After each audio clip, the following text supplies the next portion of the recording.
Салам. Бүгүн биздин үйдө свет жок. Эмнеге өчкөнүмдү деле билбейм. Таңырте апам светчи байкелерди чакырды. Жана мага аябай капа болду.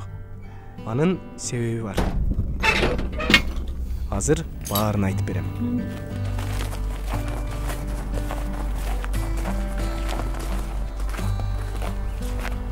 Ай, предохранительден үзүлүп калган турбайбы?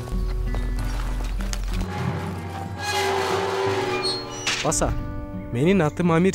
Мен мектеп окуучусумун. Байкелердин жумушу мага аябай кызык болду.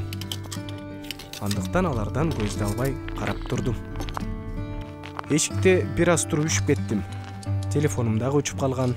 Аны батыраак зарядкага сайып, оюнумду улантат элем.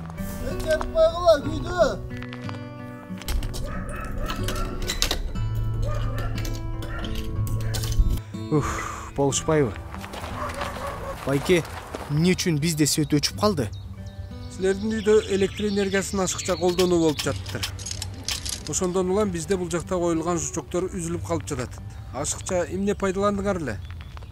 Мына ушул жерден мен баарын эстедим.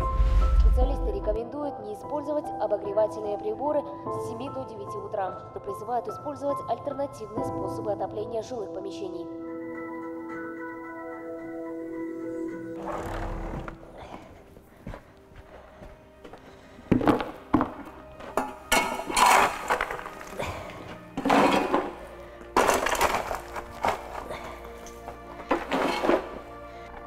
Апам убара болуп от жагайын деп көмүр салып жатыптыр. Ал кезде мен көчөдө жүргөм. Үйгө түшкө жакын келдим. Ай апа, эмне кылып жатасыз?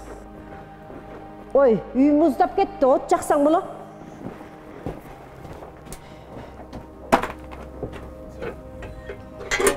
Ай апа. Улам от жага беребизби? Бул тен деле сайып койбойлубу? Ого чай балам, свет өчүп калат экен. Өткөндө дагы атаң деген сайып коюп, дагы өчүп калды. От эле жагабыз. Ой апа, эчтеке болбойт. Моуну эле сайып коебуз мынтип. Көрсө, ушундан улам свет өчүп калыптыр. Кап. Байке, үйгө кирип наныбызды тийип кетпейсизби?